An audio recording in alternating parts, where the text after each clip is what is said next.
From downtown, this is Tim Kitzer from NBA Jam, and you're listening to NintenDomain Podcast. Boom shakalaka! This week on NintenDomain, how much Switch information is too much Switch information? Plus, we got some new NSO games, and maybe the best first-person shooting game of the year. We have to go back. Mario's working some side hustles. Go back for what? What?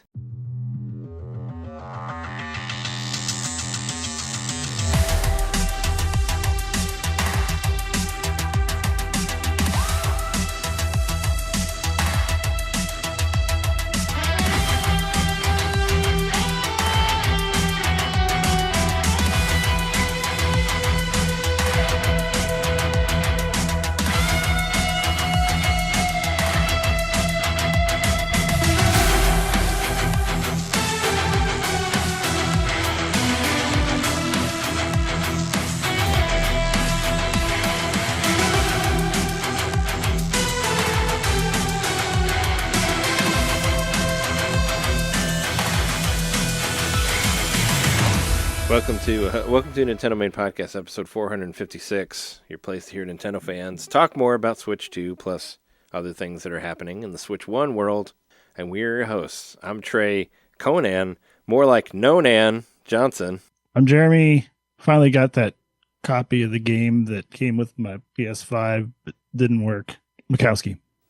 To work. John Aniki Knitter. Oh, yeah. That game's coming out. Actually, it's out already. And yeah, let's start off the show as we normally do and talk about games we got and games that we've been playing.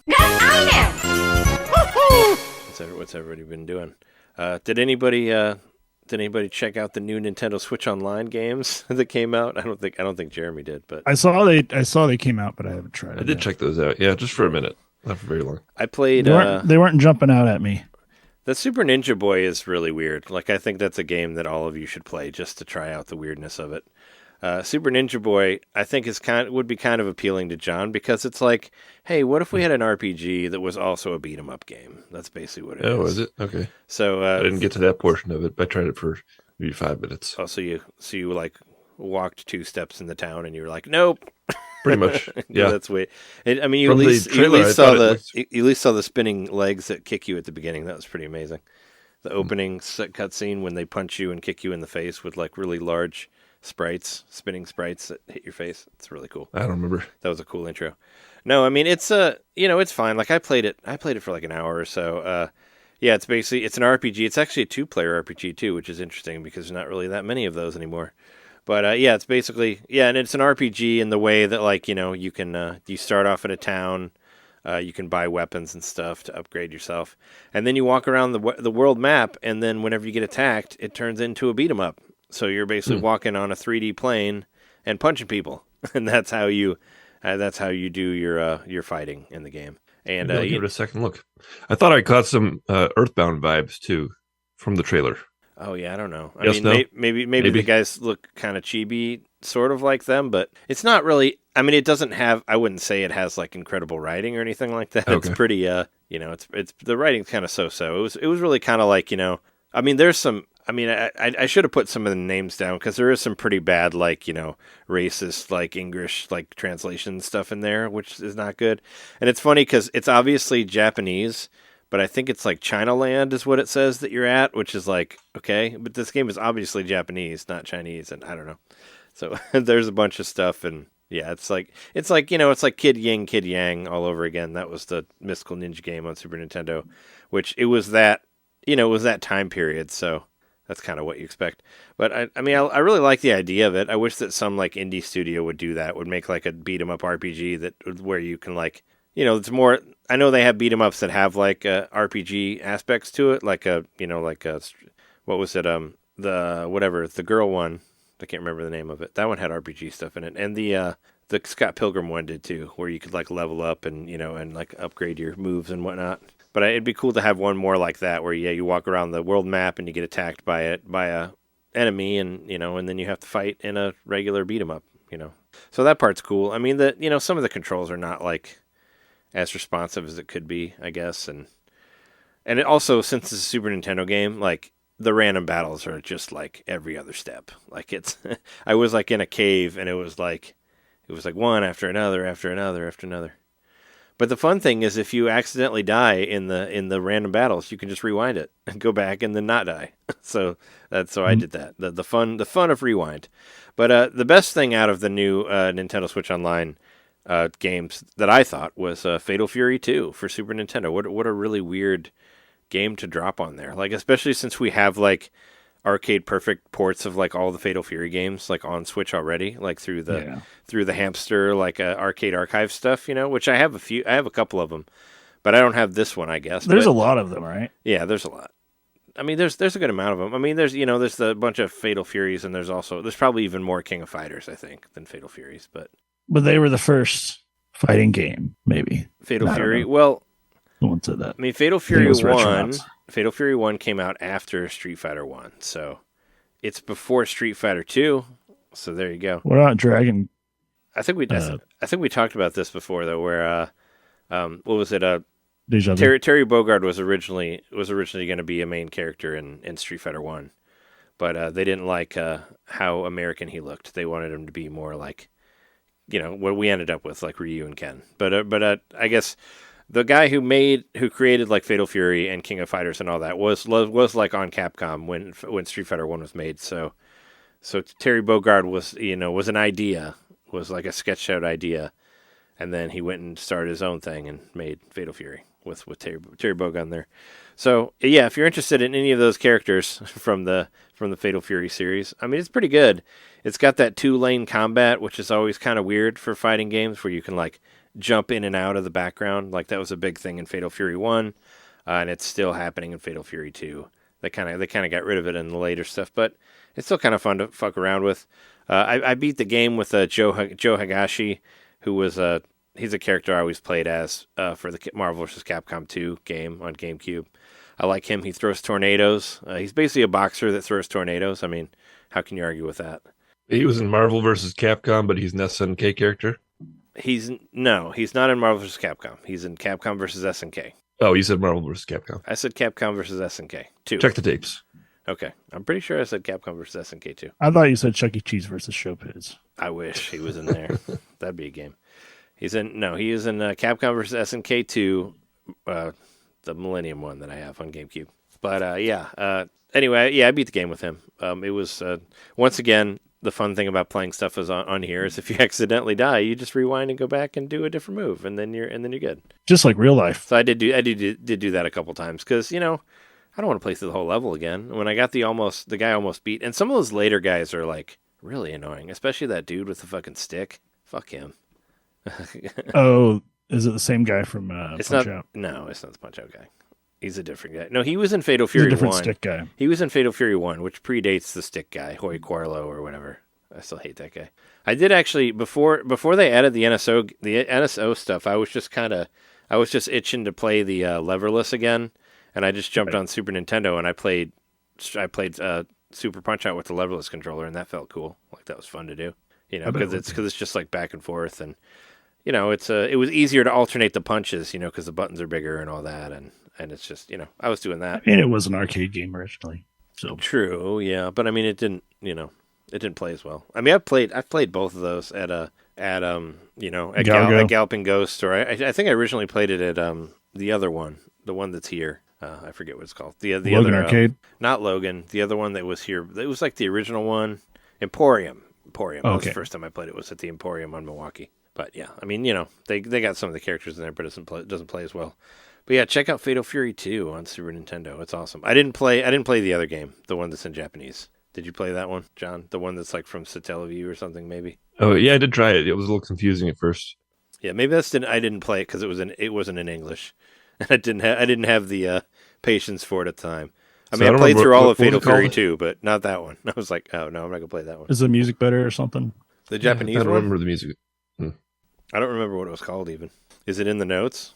Yeah, it's in the notes somewhere. The name. It's like a puzzle game, like a puzzle platformer. And the gist of it, as far as I got in my 3 minutes with it, you move these blocks around, but then you also have to use your nose. You have like this like needle nose, like mosquito nose, and you have to suck ink in with your nose, and then you put ink into the blocks to make them solid. And it was a little confusing, but it was intriguing, certainly. But it was a Satellaview game, which is interesting because that's the first of that kind on this service. And hey, more of that, please. More like the random weird things that were not available here. Give us that 64DD stuff, please. Sutte Hakkun? I'm not, something like that. SUTTEHAKKUN. I mean, it's in Japanese, but that's what it says for that one. But I mean, I like that they put a weird, RPG game in there. Like I said, Super Ninja Boy. At least try it for a little bit, just at least to play some of the battles in there, just to see how unique it was for the time, and laugh at all the racist translations that are on there. But speaking of leverless controllers and my nickname earlier, I tried to play as Conan on Mortal Kombat 1, and I found out that Conan the Barbarian is not available on the Switch version. I guess there was a whole thing. It was out for every other system. I guess it wasn't on Xbox either. But it's like this whole thing where like it's available, like you can see him like in the character roster, but if you highlight him, it says that you have to buy him. And then if you go to the eShop, it says you already bought him, but it still says that you have to buy him. So there was this whole thing about it. But I think they fixed it because there was an update. I haven't played it since the update because I've been too busy. But yeah, it was. I just wanted to fuck around with it while I was editing, just to mess around with Conan the Barbarian. It's like I need to play as another Arnold Schwarzenegger character. I mean, I played a bunch as the Terminator in the last Mortal Kombat version, but except they're going to put his character from Junior in there. Yeah, I hope not. I want to be bad. Conan the Librarian. Yeah, that's what I thought about, making a joke about that guy too. I mean, I want to play as kindergarten cop Arnold Schwarzenegger. Like that'd be fun. I can kill people in bathrooms or whatever. Didn't he kill that guy in the bathroom at the end? The main bad guy. And we can have the penis vagina guy in there, and he can just change into his different characters from like Pet Sematary or Wes Craven's New Nightmare, or he'll switch into his. Those are the 3 movies that I know he was in. That kid was awesome at being freaky though. He was scary as hell in Pet Sematary, and he had some great moments in Wes Craven's New Nightmare. So I don't know what's become of him since, but I think he was in a fan film or something. I think he was in Full House. He was in Full House. Probably was when he was really, really young. He was in. Those other things are much better though than Full House. I like his horror movies better than those. He's a little shit in Full House. Yeah, I mean they all are. Everybody on that show is a shit. Literally everybody goes to jail at some point, I think. I mean, it should be like the same way Seinfeld ends. They should just all put him in a jail cell, and they have to talk about whatever happened in the first episode. Do the same thing. And then Danny's wife bails him out, and they're like, "Wait, we thought you were dead." That'd be a twist. Yeah, the other stuff with Mortal Kombat 1, like I didn't get to fuck around with this really because it wasn't available on the Switch version yet, but I don't know if you guys probably haven't seen any of it because you don't look at any of this stuff, but there's a new secret ninja in Mortal Kombat named Floyd, which I think is hilarious. Yeah, Pink Floyd. So there's a pink ninja named Floyd, and because it's named like Pink Floyd, but then all of a sudden I realized what I never realized is that fucking Rain is Purple Rain. The fucking purple ninja from Ultimate Mortal Kombat 3 is fucking Prince Purple Rain. Because I saw that on a thing being like, oh yeah, he's Floyd and he's pink because it's Pink Floyd, just like Purple Rain. And I'm like, what? Rain is Purple Rain? What? Is there a Bon Jovi? I played that stupid fucking ninja a billion times and I never got the joke that he was a purple ninja called Rain. Man, just flew right by me there. But apparently there's all these weird things that you have to do. Nobody really knows exactly how you get to Floyd in the game, but it's kind of cool because if you played any of the old Mortal Kombat games, there was like, what was it, Mortal Kombat 2? You had to play like 300 versus matches to unlock like you could unlock like Pong, or like I think Galago was in there too. There was some other like I think Joust made an appearance, like some of the other Midway stuff. You could find them if you played like the verses long enough. Even on the Super Nintendo, you would unlock little mini games, like if you played like a certain amount of games or whatever. And it kind of reminds me of that sort of thing. Like I watched a video on it, and the guy was kind of like, I don't know, like I did Liu Kang's kick like 5 times in this match, and it said Floyd on the bottom, and I don't know if it was that or another thing, like it's, and I think it's only during like versus matches. But once you find Floyd comes with this level that's basically just like an open field with a whole bunch of grass moving around and a sun setting in the background. You get that Pompeii? You get that level if you find Floyd. Like if you find Floyd, you can unlock that specific level. And Floyd basically has all the moves of all the other ninjas. But it kind of, it reminds me of like finding like Reptile in Mortal Kombat 1 or like, or like what was it, Jade in 2 or like Chameleon, like all those other characters that were hidden, that you had to do specific things to do. It's kind of cool. So I don't know for anybody who cares about that game, which I don't know if any of our listeners do, but it's kind of, yeah, Pink Floyd. And I think just the name Floyd in itself is pretty hilarious, Jeremy and I locked our keys in the car one time in Indiana. You remember that? And like we were trying to get the keys out, and some guy called me Floyd, and I thought it was hilarious. So like every time I wrote like a short story for Columbia or whatever, the main character's name was always Floyd. And that was his like champ or buddy or and one of what was it, the like one of the wrestlers from the Outrunners, his name is Turbo Floyd, which I think is hilarious. This is a hilarious name. So Floyd's still out there. It's a good name. It's still floating around. Frank Floyd. But there was a new game that came out today, which I said earlier, called Turbo Overkill, from Apogee. Yeah, that company, Apogee. I don't know if you guys remember Apogee like I do. They were a company that used to make a bunch of old first-person shooters, including one of my favorites that I'd love to see re-released again. I say it every time I mention them, but Blake Stone, bring it back.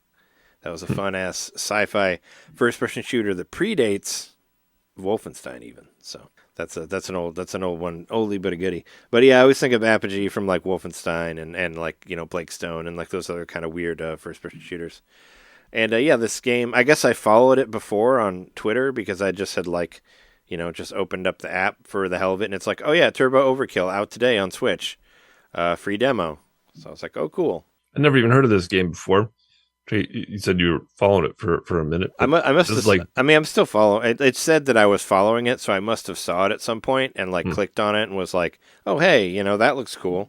I think it was. I think it came out on Steam like years ago, and it just finally made its console debut or whatever. But it's cool as hell. Like play the demo. Like you get to play a couple levels, and probably the coolest thing is you have a chainsaw for a foot. And whenever you hit the L button, you can slide with your chainsaw foot out, and you can just cut through people with your chainsaw foot while you're sliding like a baseball player, and that's amazing. I can't think of any other games that have that. And I think eventually you get chainsaws on all your arms and feet, so you can do multiple stuff. But yeah, you can upgrade your character, you can upgrade your guns. Your face doesn't turn into a chainsaw like Chainsaw Man, but your other parts do. But yeah, no, I mean it's just a stupid first person shooter, but it looks cool. It's a very sci-fi, and it runs smoothly from what I could tell. My only gripe was there's no gyro movement yet, but they did say that there was going to be a big update on Friday. It's kind of weird to be like, oh, it's out today, but we got a big update on Friday too. So 2 days, yeah. So maybe they're going to put it out on Friday. Yeah, I was like, maybe they're. Well, they said they were going to, have like an update for all of it. After the, but anyway, it's $20. It's we got a big trip coming up this weekend, so I'm not spending money on anything. But once I get paid for whatever I'm on right now, I'll definitely pick up that game because I think it looks like fun as hell. And it's it kind of reminds me of the Postal game a little bit because the weapons have like secondary functions and stuff like that. Like the first gun you get can target like a bunch of different things at once, and you'll shoot them, kind of like what you did with Postal brain damage. So, and yeah, the whole sliding with the chainsaw foot is pretty awesome. And it's, it's just like super over the top and silly, and yeah, you get to blow people's heads off. It's like red and, neon letters, that kind of game. Yeah. It kind of reminds me of, was it Ion Fury, whatever, that one that I really liked. It kind of reminds me of that game, which is good because I like that game. That was the game that was made with the same engine that it was made by the people who make Duke Nukem. The guys who made the Duke Nukem game, but it was with a different, less sexist character, where they used a female character instead, and Duke Nukem's voice is actually the bad guy that you have to fight at the end of the game. But it's made by 3D Realms, so it's the same company that made that game, so it looks like Duke Nukem, but it's cooler and a lot more fun to play, I thought. It was on my Game of the Year list for that year when it came out, Ion Fury, but it kind of reminds me of that game, and I can tell like within a couple minutes whether a first-person shooter game is shitty or not, and this one is not, so there you go. I mean, that one, what was it, that really shitty James Bond knockoff game that I got? Yeah, that one was trash. I should have just watched the video of it. Most of the time, if I can see it moving, I can tell like whether it sucks or not. So I'm trying to, because they always release a lot of those like really shitty like $1, $2 like first person shooter games, to try to get people to buy trash on the eShop or whatever. And they've tricked me a few times, and most of the time they're total absolute garbage and not worth playing. Not even for a few minutes. But you can tell when you can actually play it. And there's not a whole lot of first person shooter games that are like I call them pixel shooters instead of boomer shooters or whatever. But you don't get a lot of these they don't have demos normally, so it's cool that you can actually play it. And I didn't have enough time to see how long it goes for, but I beat the first level, so it doesn't stop then. And I got to go get into the second level. So I'm wondering how many levels it gives you, and I don't know if it carries over. It doesn't really matter. Like, I have no problem playing it again. I didn't spend that much time on it, but I only had like 20 minutes or so to fuck around with it. But yeah, but check it out. Check out that demo. It's cool. The music's cool. I guess there's like different there's vending machines you can buy like guns and upgrades from and ammo and stuff like that. But there's like a gene vending machine where you can alter your body. But I didn't have any. You have to actually get stuff to use to alter your body. That's probably how you change all of you into a chainsaw or something. But yeah, I mean, it just seems like there's a lot of potential for greatness there. So check that out. And I guess the other thing I did is I just went back to playing Yakuza again. So I went back to Kiwami.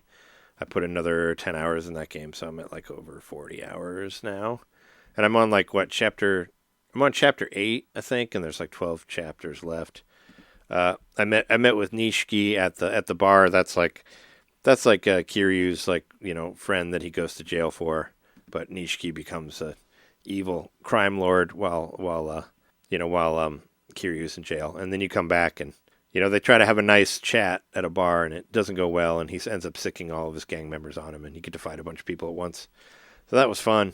But yeah, I've just been I'm still fucking around with the side missions. I made it to the Love Club, which is like basically you're friends with these guys who run this host club, and you talk to them at the right time, they'll be like, hey, we're not getting business anymore. We hear about this other club, and you got to kind of talk to different people and figure out like who's going there, and you get invited there, and it's supposed to be like I guess there's like this guru guy that like basically gives you a drink that makes you like think anybody is attractive, so then he can set you up with losers. Like that's kind of how the idea of it. And you get to beat the shit out of him in the end, because that's the way everything is solved in Yakuza, is by beating the crap out of whoever's whoever doing bad things. But yeah, it's fun. I did a bunch of more of the Mesu King things. That's the super horny Pokemon fighting game that's in there. That's basically rock paper scissors with the ladies wearing bug outfits and they wrestle each other. It's pretty hilarious. I sent a video to Slack on it about that. But yeah, and there's this one part I think it was on chapter 8 where you basically have to track down these 3 gangs. There's like the white gang, the blue gang, and the red gang. And at the end of the red gang, you have to fight these 2 twins. One of them is like a break dancer, and one of them is like a big guy that keeps grabbing you and trying to flip you, and the other guy's like moving really fast. And it was like one of the most annoying boss battles I've ever done. It was really driving me crazy. But thankfully, I made it through. And there was this other thing I did today. There's this guy who teaches you moves in like the homeless area in the back there, and he basically there'll be different missions that he asks you to do. And there's this one where he like has a shotgun. He's like, all right, I'm gonna shoot you, and you need to dodge these bullets. And he's like, it's okay, they're rubber bullets, they won't hurt you. And you basically have to survive for like a minute without getting shot by this dude with this giant shotgun.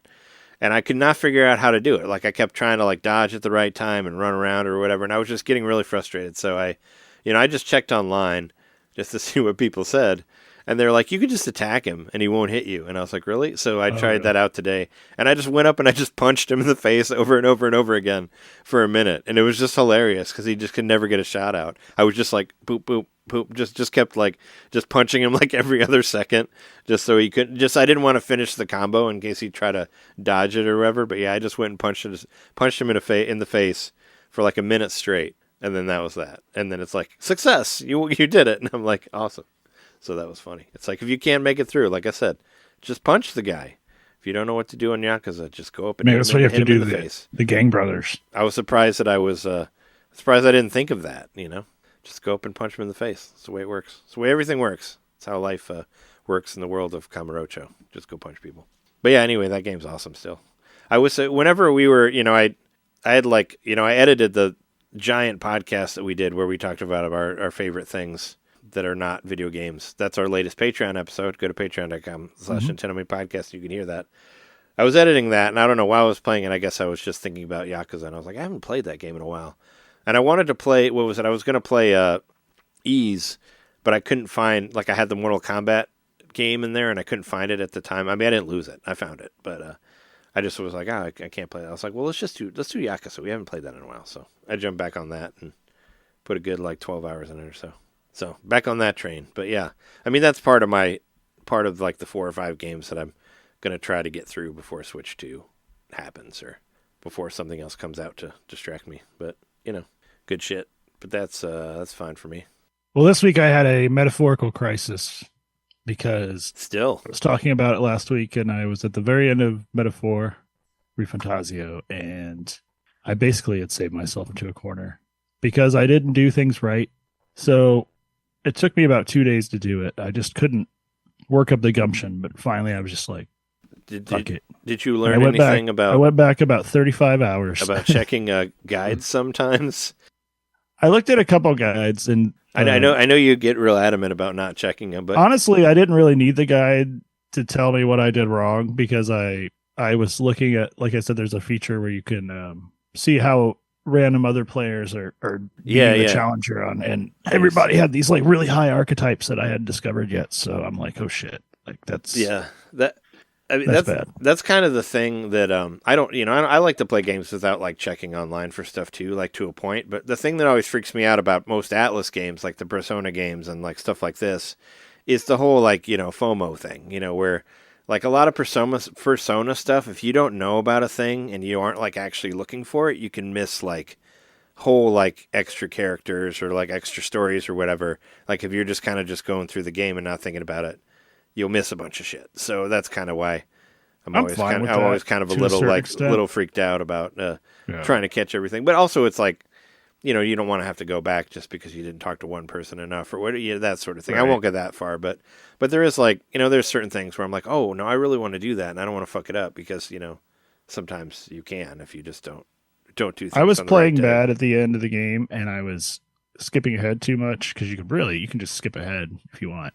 Which is bad probably to do, definitely shouldn't do that because are you going to miss out because on I was getting grinding abilities or whatever. I was getting fatigued by the game, and it was telling me I couldn't do certain quests because they were going to take too long, and I was getting a little deflated already.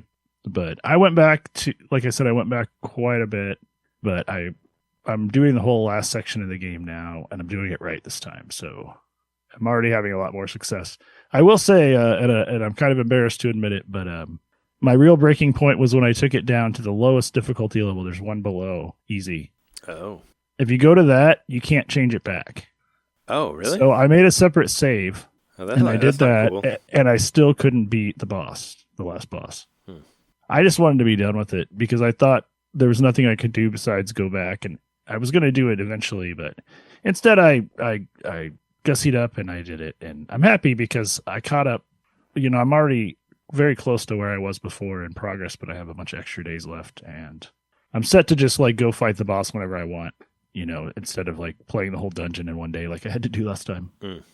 I went and defeated the dungeon, and I did some other side quests I had missed, like you said, you're going to miss out on some stuff if you don't know what you're doing, and it was just too late last time. So yeah, that's what I did, and I put a lot of time into it. And it's always best to have a lot of saves too. I always think it's stupid, but then sometimes it helps you out. Like when I was talking about Romancing Saga 2, when I was playing it for extra footage for the top 10 video, and in that one you don't really know when it's gonna automatically jump 100 years or whatever. And I talked to a guy and it jumped forward, but thankfully I had 10 different saves, not exaggerating, 10 different saves, and it gives you a bunch. I think you can have 30 different saves or something like that. There's a ton of them. There's 20 for this. So. Yeah, and I was like, well, thankfully I can jump back a few hours and go back to where I had even entered the town and then go do a different thing, because then I found all this other shit. Yeah, and I saw somebody talking about it online. Apparently, I guess because I always play as lady emperors, and I guess if you do that, you don't get to see the mermaids. There's these whole mermaid quests where they'll only flirt with dudes. And I was like, well, that sucks. Like, they should flirt with everybody. They're just manatees. But, yeah, so. But, yeah, I mean, that helped me just having all the different saves. Because I still do that. Like, it's just like, saving just on one save just feels so wrong to me. And I feel like it's going to fuck me over in some way. So, even like Yakuza, I have, like, 6 different saves that I just alternate from. I'll save over whatever the least amount of time is. Mm-hmm. And I do that like for every game that I play pretty much. I'll do like however many. I think I have 3 different saves for ease because there's only 3 spots. But I will be doing that with my JRPGs from now on a lot more because it certainly saved my butt this time. So yeah, I'm back to liking the game again. Yeah, especially when there's like a decision or something that you were like, oh, did that fuck me over? I should definitely keep this save in case I need to get back to it. I do that stuff a lot. Yeah. And I'm also glad I made sure if I was going to lower the difficulty that I had a separate file. I'm glad because that file's just trash now. Like I should just delete it. Trash. But anyway, yeah, that's that. Otherwise, I started playing Balatro again because for whatever dumb reason, I was like, oh, TikTok works again. Why not open the app? So I opened it up, and for some reason, it knew I liked Balatro, maybe because it's on my phone or whatever. But it learns from you or something like that. It showed me like a 20-part video series of like tips on Balatro or something. And I only watched like the first 3 or 4 videos, but I was like, wait, this is how I used to play. But then I like got too impatient and I skip everything. But the second video was like, don't ever skip. I was like, what? So I've started playing where I don't skip, and it's a lot more like slow and calculated, but I'm actually having fun with it again in a different way. So you can get more upgrades, I'm sure. Yeah, it's actually happening a lot faster, which I'm playing through like my 5th version or 4th version of it. So yeah, I haven't played that game. I haven't played that game in a while. It's on my phone, so I play it all the time. Sure. Yeah, I mean, I would play it. I mean, I'm actually, I got like 2 weeks of work going on here, regular work, like audio work. So that's good. I've been doing, I was reading stuff off of my tablet. Obviously, I was reading comics off there, but I had, if I had Balatro or whatever on my phone, then maybe I'd fuck around with it. But I mean, I told you, I mean, I could easily just bring my Switch in there because you can play the whole thing touchscreen without even and I did actually play it like that on a job. So, you can just tap it and it doesn't make any noise, and you can easily play it while you're working or whatever. So that sort of thing. Yeah, it's like the new Solitaire as far as like something to play on break at work or whatever. But yeah, lastly, I said at the top of the show that I'd got when I bought my PS5, I was supposed to get a copy of this game, God of War Ragnarok. Oh, Thunder Rock or whatever.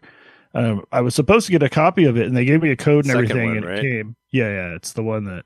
I don't think it's PS5 exclusive, or maybe it is. I think Ragnarok is. I don't know.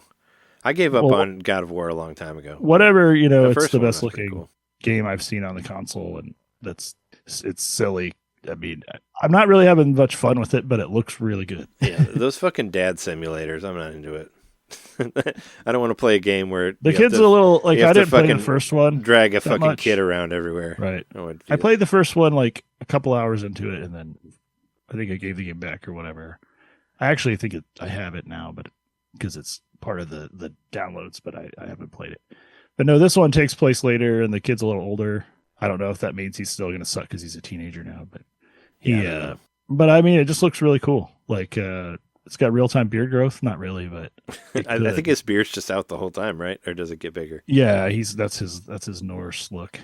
Yeah, but yeah, I don't know. It's like one of those things where it's so nicely polished and looks so nice, but the bones of the game, I don't know, not really grabbing me. It's kind of empty I don't know. It's just kind of like a hack and slash game. What do they call it? It's like a story tube, right? You kind of, there's not a whole lot of, you're just going straight and hearing, and it's just giving you a story. Like there's not really like variation to it. It's not maybe really, something opens up later, but it's very linear. Yeah, for now it definitely feels like I'm walking down a hallway, so to speak. Yeah, I've heard it's like cinematic to a fault sometimes. It's incredibly cinematic. Yeah, it could be a movie at times. Maybe if it was released like in 2005 or something. But it could be released now as a movie. I don't know. It could, and it's like I said, it's a good looking game. I mean, this kind of game isn't going to keep happening. I don't know, or it'll be rarer and rarer. Where these giant studios are making these games that cost so much money. Like it shows that they put a lot of money into this game, a lot of resources. But it's not that fun. I mean, I'll keep playing it because it looks cool, and maybe eventually it'll hook me. But it was just something to play, something to try. I think it just went up on the PS Plus tier or whatever this past week. Yeah. I don't think it's it's not. I don't know. I haven't checked my PS Plus in a long time, but I actually thought about getting rid of it. But the only reason I want to keep it is so there's some Yakuza games on there. I haven't played them, but I think I have all of them. I think Kiwami might be on there. Well, no, I'm saying for me. Oh, sure. Yeah, I was gonna say I have them all. Just because they sell them for really cheap. I know Like a Dragon. Whatever the man who had no name or whatever the hell it's called. The man who erased his name. Yeah, that's on there. Yeah, I didn't want to play it until I finished the regular Like a Dragon game, but I didn't really like that. I recall that one getting as the other ones too. I didn't like that one that much. Yeah, well, I honestly didn't like the RPG stuff. I kind of just wanted to go around and just keep punching people like I do in regular like Yakuza games. And that game they actually went back to that. But I know there's like some sort of hint of like, well, also I have to finish Yakuza 5 and 6 because that's all a continuation of Kiryu's story from then. So I'd have to go through it. But what was it? When I was just looking up random shit about Kiwami, when I was playing it, and I found out that was the last of the PlayStation 3 Yakuza games. It's just amazing like how many they had on the PS3. So it was Yakuza 3, 4, 5, 0, and Kiwami 1. And the fucking weird zombie game that I got. The Yakuza Dead no one cared about Dead Souls or Of the End or whatever it's called. Those are all PS3 games. Everybody had PS3s in Japan because no one cared about the Xbox. Yep. They still don't. Still can't sell the Xboxes there. I got a PS3 because I said it on our Patreon episode, I'm sure, but I got it because I realized all the games I wanted to play were on PS3. I wanted to play Yakuza and I wanted to play Infamous, and those were all PlayStation exclusives. So I went for the PS3. It's nice to play all of them. And now I have two because Jess had one too. So now we have two PS3s in the basement here. But I thought about dropping my PlayStation Plus like regular mode because I don't really use it that much. But the one thing that kept me from doing it was the PS3 games that I have on there for free. I want those games still. Because they have there's like King of Fighters and Virtual Fighter and like all these really good games on there that I care more about those than whatever's on PS4. So that's the one that keeps me hanging on, so I can still play those games. Makes sense. But yeah, but yeah, I don't know. That's pretty much it for me this week. I don't know. I don't know what to buy next. Did you end up watching Sonic 3 on Twitter? I watched for free about yet? half of it. Oh, okay. Yeah, I watched about half of it and I fell asleep. Oh, okay. I was watching it at that time, but it looked good. Because if you ever want to watch it, just look up Sonic 3 movie full, and you'll almost always find one on Twitter. Like if you really want to watch it, it's pretty easy to find now. Because I watched it again, or most of it, on there for free. And actually, I didn't get to play much of it, but I booted up Sonic Adventure 2, just because I wasn't sure if I had it, and I found it, and I wanted to make sure it still worked, because I'd love to do a playthrough of it again at some point, whenever I get some time to. But do it. But I just turned it on just to make sure it worked, because it's an old GameCube disc, and those can get scratched and they might not load, and I had a save on there. I was in the middle of the game, but I don't remember it being that long. But also when it came out, I was 23 or whatever. I was spending a lot of time playing video games, so I think I played it in a day. But who knows how long it took for me to get through it. But I just thought about trying to run through it again, just because I like the movie, and I remember liking that game, and I'd give it another try again, see how it is, And I remembered that I had it, and I just wanted to make sure I could find it, and I found it, and I just booted up just to make sure it worked still. Sonic and Shadow levels are great. Robotnik and Tails levels are pretty good. The Rouge and Knuckles levels are awful. Yeah, that's how I felt about it the first time I played it too. Yeah, it was the Sonic and Shadow stuff is good. Tails and Eggman's middle, and Rouge and whatever. Rouge and Knuckles get really annoying because it's hard to find all of the gems or whatever. But the soundtrack is cool. The Pumpkin Hill song keeps you sane for most of it until you're just like, why can't I find that one fucking emerald? What the hell? So I remember getting pretty frustrated on that, but whatever. But I didn't think it was very long, and of course the kart racing in it was terrible, which we mentioned that before. But that was it was no good. But yeah, I was just curious if you had watched it, because I think I threw it on last week, just on one of the two TVs or whatever. I was like, oh, hey, it's here again. And it was a better quality than the other one. Like it actually was higher def or whatever. But I think that's because it was maybe they pulled it from the Amazon version, because now you can like rent it straight from Amazon or buy it digitally or whatever. But yeah, it's pretty easy to find for free if you want to watch it. Like even one that got like removed, you can still watch. I mean, maybe because I watched it, it's still there. Yeah. Like it says that it's not there, but it's still there. If you play it, it plays through the whole thing. So I don't know.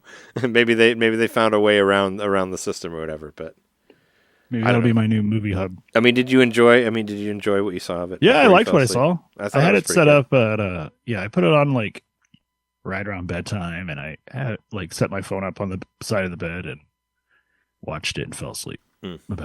I was at least halfway through it because they had like teamed up and met the grandpa and all that. I mean, I don't know how early that is in the movie, but stuff was happening. That's like maybe halfway through. I don't know. I don't know about what's what, but it was enjoyable, and it made me want to dig out the old Sonic Adventure 2.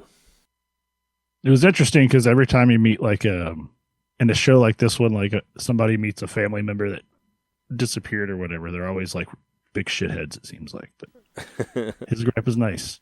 Well, yeah. At least so far. Maybe. From what I saw. Yeah. I mean, I like the the montage stuff with him and Grandpa, like when they're like, getting to be buddy again, where they play the Beach Boys song, Yeah. That was funny. Yeah. That stuff was fun. Like all the bonding stuff between those two. It's pretty funny to see two Jim Carreys. I think that's what he says, right? He's like, it's almost like we're two characters played by the same actor. Yeah. It's like what he says when he sees him. But yeah, then they look at this fun stuff. Do you have anything to talk about, John, for this week? Not very much. Real quick. So finally, after several years, I put some magnets on these perler beads that Jeremy gave me. Oh boy, a long time ago. Oh yeah. You got a Waluigi one? Was that like a troll one that you got? It kind of was, yeah. Just because you hate Waluigi? Yeah. I have that one. We got our perler beads up. That was one of the first ones I made, you can tell. Oh yeah, there's the weird baby face skull thing. Yeah, from the baby level you made. Yeah. Yeah, I have right over here by the door to the office here. I have Jeremy's perler beads that you made for me. I have two NintenDomain posters, which you can get from Patreon on the $15 level. I have two posters there framed, and then I have the perler beads in between them, right by the door. So I like that Animal Crossing one. It's my little NintenDomain shrine right there. So, but yeah, that was one of the first things I put up was those perler beads, and Jess has them in their office too upstairs. The other ones. I was cleaning today because some stuff that I got just inspired me to rearrange the house and all that, and then I found these little magnets and thought, oh, I'll put those on the perler beads so I can finally put them up. So these are now living on my refrigerator. Nice. There you go. Hopefully they can help you pin up a nice photo of someone in a Waluigi costume. Now we need that too. You just take a picture of yourself whenever you're wearing it. I got my purple shirt on again with the suspenders. Yeah. Yep. Print it out. And then just, not gaming related, but still kind of cool. Today I was having a bad day. And then at the end of a DoorDash that I did, I found, of all random things, an electric fireplace. And I looked it up, and apparently these start at around $400 or $500. It's like a heater, right? It's not like an actual fire. Like it's just kind of like a heater that's supposed to look like a fire, like kind of like what we have in the wall, right? But it's exactly what you have in your wall, but detached. Yeah. Yep. Yeah. Yeah. So it's a space heater, but it looks like a real fire. It's not a real fire. But yeah, it's nice. It looks like a little fireplace in my living room. So I was using it today as I was kind of winding down. I was watching Cobra Kai. I had the fire going and just set a nice mood, So I'm going to use it pretty much every night, I can imagine. It's a nice, sort of wind down thing. Do you still have Netflix then? Well, yeah, I got it for, what was I watching? I forget what I was watching already. Got it for something, but I'm going to keep it through Cobra Kai, which concludes mid-February. Oh yeah, I was really into that show, but they lost me like season 4 or 5 or whatever. So it's kind of funny because I was really huge into it, and then I told you about it, and then you made it farther than I did. I like binge watched like the first 3 seasons, and I thought they were great, and then I felt like the plot was kind of just repeating itself over and over again.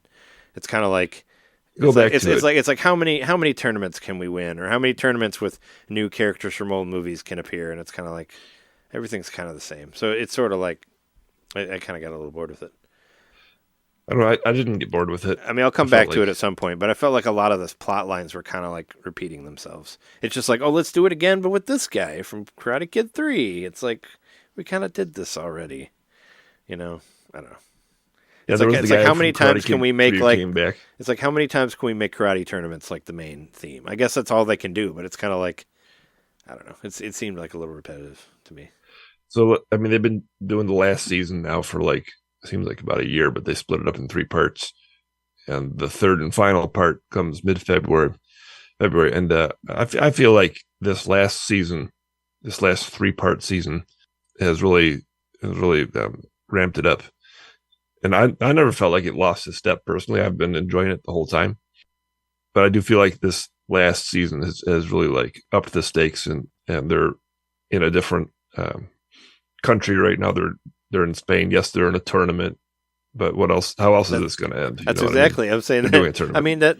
Yeah, I mean it's a karate show. They're at the world tournament this time, so it's a big deal. And like every season is a tournament. That's like always the big thing, though. I mean, I guess that's the only place you can go, but it just seems kind of samey after a while. You know, it's like, well, we already saw this. I was going to say, enjoying it. I feel like the stakes have been raised. Since you still have Netflix, you should play some of those games on there, man. There's a shit ton of free games on there on Netflix. Yeah, but you got to play them on your phone. I know, but I mean, there's like some really solid point and clicks on there from what I heard. I don't know. I'm pretty wrapped up in Tears of the Kingdom, which I was playing this week, but no news on that. I forget what it's called. That one statue game or whatever that everybody's talking about is Monument Valley. No, I don't think it's that one. It's a point and click one that it doesn't matter, right? If I find it later, I'll mention it. It's like there's like a series of them, and they're on Switch too, but you can play them. And I don't know, a lot of people have been like, what was it? I know Eric talked about it on Axel Blood Guy, and I was just listening to Bob talk about it too. But whatever. Yeah, that's it for me this week. Was there anything else? Yeah, anything else you want to mention? Got to save up for that Switch too. Yeah, definitely. Yeah, whenever that happens. But yeah, on that note, I guess we could take a break, and then we'll come back and talk about Switch 2 and whatever other news we have. So, heck yeah.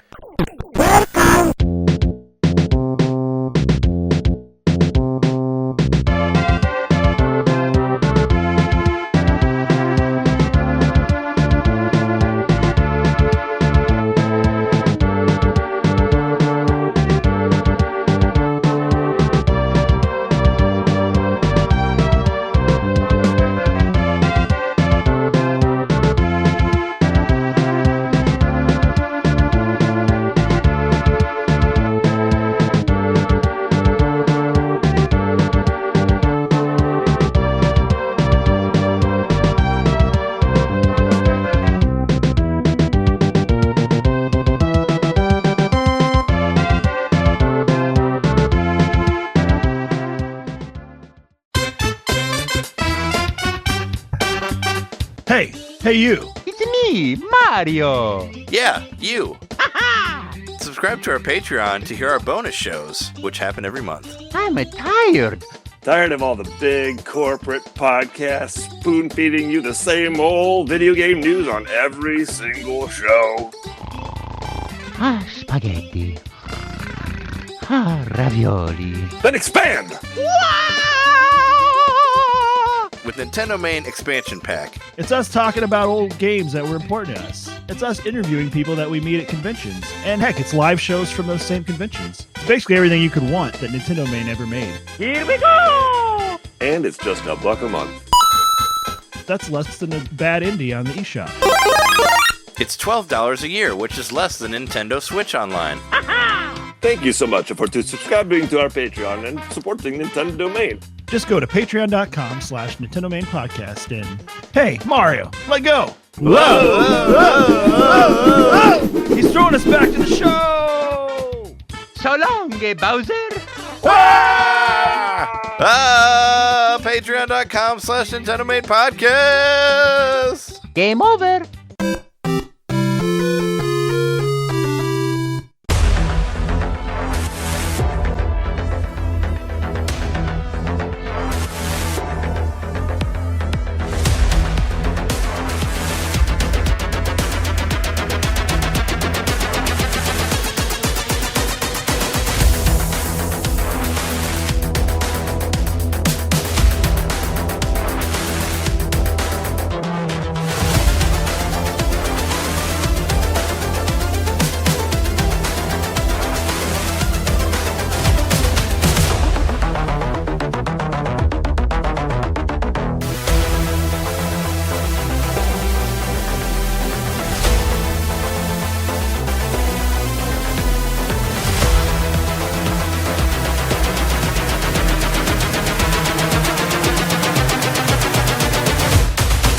But anyway, we're back from the break. Why don't we talk about the news? News. Don't snooze or you miss the news. Is there any more Switch 2 stuff? I mean, last week it was kind of, we were pretty. I don't know if we really fully got to go into it that much. We had Corey here, so maybe we didn't get into it as much. But have you watched any more Switch 2 stuff? I haven't really watched any videos of it. I mean, I'm just listening to whatever podcasts I listen to them like catch up where it's like, oh, well, now this one has seen the video. What do they have to say? Because, like we did last week, there was some other ones that missed it and didn't do it until the week after. So, I'm just listening to everybody react to it. There's some Switch 2 news. Nintendo's stock hit a 52-week high after the reveal. Wow. Yeah, I heard people saying on podcasts, it's like, oh, their stock dropped. I'm like, not anymore. It's not anymore. It's up now. Maybe it dropped for a second, but I don't. Yeah, I mean, seem to be doing fine now. Yeah, don't pay attention to that stuff. Yeah. I think people who were like, oh, I don't know, Nintendo's not doing anything, crazy. So let's, I don't know. They're doing the right thing. Yeah. I don't put any credence in nothing in them, I had a vision of a Switch 2 thing that I haven't seen announced yet, but it's going to happen. I bet you anything. This is what they're going to make. I'm going to predict it right here. Put me on some fucking stupid article or whatever. For Switch 2, you know how we have the magnetic things that like snap into it? Yep. This is what they're going to do. They're going to have a snap thing that you snap into it, and then you slide your Joy-Con on the side of it. So you can use your old Joy-Cons with the new Switch 2. That's what they're going to make. They're going to make a magnetic slide thing. It's not going to be from Nintendo directly. It's going to be from a third-party company that lets it to where you can alter your old Switch stuff on your new Switch stuff. I guarantee it's going to be a magnetic thing, and then you slide it on and it clicks. There you go. Whatever your names are, go do it. Whatever these third-party ones. What was that one called? Genki? Who's the one guys that showed everything? Go take that. Go do it. People will buy them. I'll buy one. I like my slidey Joy-Cons. There'll be market for somebody out there. Like, there's people who just don't want to buy another set of Joy-Con or whatever. Well, I mean, think about it this way. You can just make like a shell. I mean, but think about it this way. You can buy an adapter for your Switch where you can play your Switch with your Wii U Pro Controller. So, I mean, just think of all the shit that you bought for Switch where you can make almost every controller compatible with it. It's already happened. Like I said, you can make Wii U controllers work for Switch. If you're doing that for a system that not that many people really cared about, it's very much you're going to be able to use your old Joy-Cons on this one. I bet you anything you can still sync it, but somebody's just got to find a way to get the sliders on there. And then you'll have it there, That's my prediction. It's going to happen. We're going to see that. It won't be directly from Nintendo, but somebody will make it. Of course not. The announcement reportedly impacted Steam Deck sales to the negative.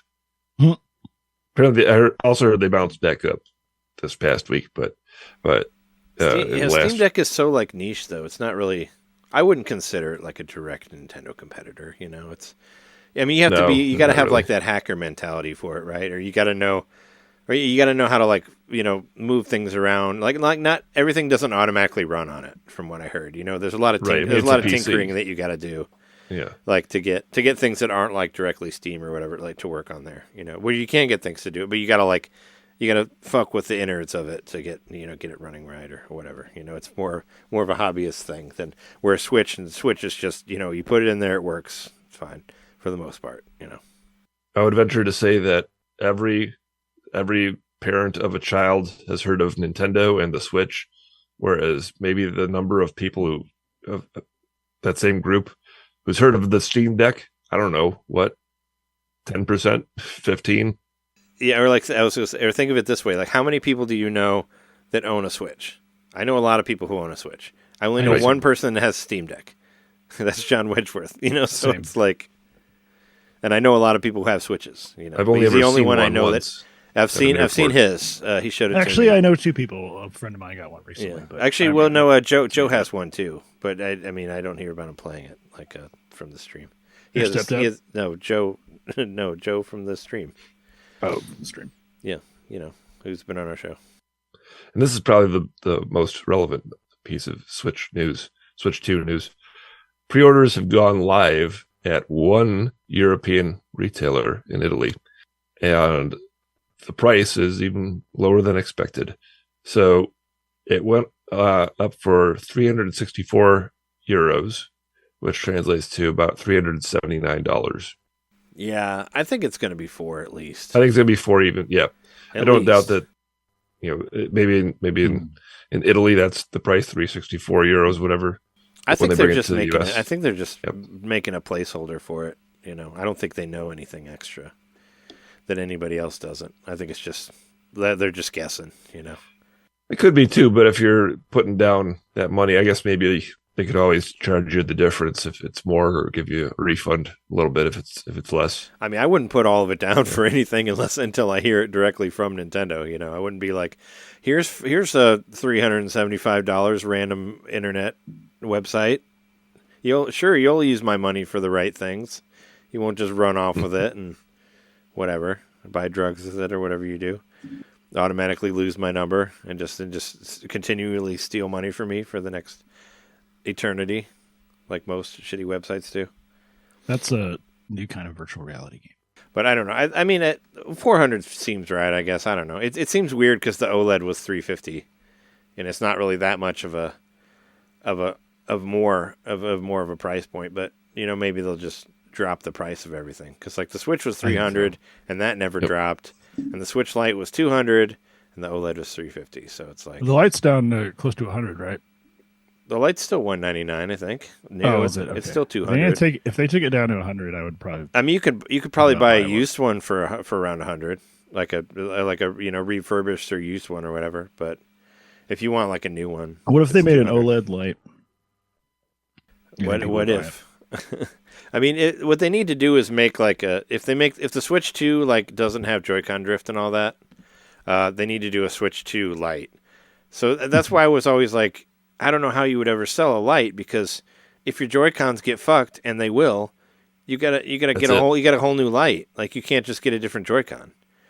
You gotta trade the whole thing in and get a different one. Like that's kind of, why would you ever want one? Like that's the big like nail in the coffin for me for that one. It's because they like drift it all the time, and it's gonna drift on you if you're planning on playing it like that, and you're gonna have to fucking replace it. So. Make one that's got a Hall effect that isn't going to break, and then I'll consider it. But I still won't do it because I like playing on TVs. But, get somebody out there to hack it to make it work for that. Yeah, that's it for the Switch 2 stuff. But, yeah, did you want to talk about... there was something that you wanted to talk about last week involving, like, the Switch and spoilers or whatever. We didn't really get to it, like I said, because we had kind of a packed show. But I thought we could use it this week kind of as a topic, because we never really talked through it. But, yeah, you can go ahead and... say, and I know there was a lot of writing on the Slack about it. I don't think I fully read all of it, but we just kind of bounce it around here and we could talk about it. Yeah, no, I was just thinking about now the Switch 2 has been announced. The leaks, they got to a fever pitch. Honestly, like I can't imagine sustaining that level of leakage and just like not losing my mind. And so like I wanted to like they should wear a diaper for that. That'll help them out. Some of those adult diapers. It's like those old Olestra chips, like get a diaper for that, for the anal leakage, look out for it. It's gonna make your underwear dirty. Sorry, it's hard to know. No, you're just saying leakage so much, and I just keep thinking of those. You remember those old chips where you have to eat them on the shitter pretty much because they go right through you? We used to sell those at Subway when I worked there. Oh, with Olean? Yeah, the Olestra Olean. There was like a whole like Mad TV joke about it, about the percentage of anal leakage. Yeah, for each bag or whatever. Yeah, we used to sell that shit at Subway. I never touched it because that anal leakage joke thing scared me. It's like, I don't want that. I don't need that happen to me. Yeah, it's probably not worth it. Yeah, I don't want to eat something that's gonna go right through me. Like, fuck that. Well, anal leakage is not the topic here, but switch leakage. Switch leakage, yeah. So I thought maybe like we could discuss like how should we handle leaks going forward, because they're going to continue, and it's just like, I don't know, do we want to just like follow every scent of a whisper of a rumor or whatever? I just don't think that's actually practical, and I think that's hurtful. Like these companies, Nintendo especially, like they're carefully planning things out and want to release things at their own pace and get the messaging across in their own way. And I don't know that I want to like get in the way of that. We're not like an IGN or a Kotaku or anything, but says you, just says me. Yep. We got more truth here than IGN has. Those guys just blow smoke up your ass all the time. But yeah, I just don't know if I want to really like play a part in propagating these rumors and I think more importantly, creating the market for these leakers to just keep doing what they do. Well, I mean, you kind of compared it to like to movie trailers and stuff, which we talked about on our Patreon episode. On the top 10 non-Nintendo stuff. Listen to it. It's like 3 hours and 20 minutes. It's a long one, but it's worth it. Mentioning that Trey means like I mentioned before that I don't like to watch trailers and stuff because I don't either. Really want to spoil the hype.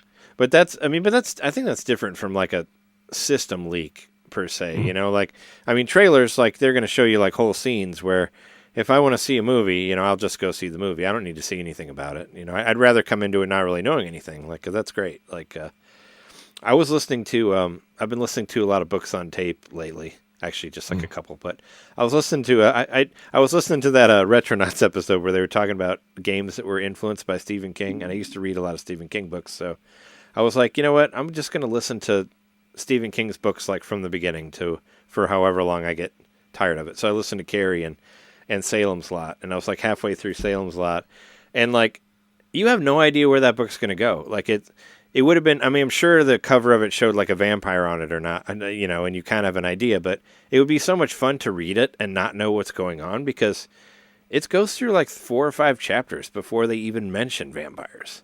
Like it's all about like world building and building the town and all that. And it's kind of cool to not know where it's going. Like I prefer that sort of way in a story or whatever. I don't need to see like, I don't want to see all the characters spoiled for Deadpool or like I'm planning on going to see the new Captain America. I know nothing about that movie other than Harrison Ford's The Hulk. That I've seen enough of that, but I don't know the story really, and I don't need to. I don't need to know anymore. I already know I'm interested in it. Why do I need to see any commercials or any footage of it? So that's kind of how a lot of it is. Like I like watching stuff on like Shudder where I don't know anything about it at all, and I just know a title or whatever, just kind of an idea, and it could just take me wherever. But for leaks for a system, it's kind of like I don't know, and it's harder to avoid it too. Like if it's something about a specific movie, you like won't read it, but like just looking at social media at all, it could be something out of nowhere that's like some person says that there's going to be a new 3D Mario or a new 3D Zelda or whatever, and it's hard to like just avoid that unless you like. Right. Unless you like, I don't know, silent Switch 2 stuff, but you do still want to see some Switch 2 stuff. So it's like, kind of how do you? I don't know how you would even like try to go about that. But well, it's more from the perspective of like we're doing the podcast and like I might see a million things and we don't have to talk about everything. Talk about and it's like I think there was a time when maybe I would have put just about everything related to Switch 2 in the Slack, but now I'm using more discretion. I'm just like, I don't know. That doesn't really seem like much. And my main concern is just like, I don't really want to play a part in making a market for these people, which I think they kind of spoil the plan. Nintendo. I know Nintendo's a big company, and not too much. Don't boohoo for them too much. You know what I mean? Whatever happens to them, the Switch 2 is going to be fine. They're going to sell millions and millions of them. But still, it's just like, why do I need to be like a thorn in their side, however small?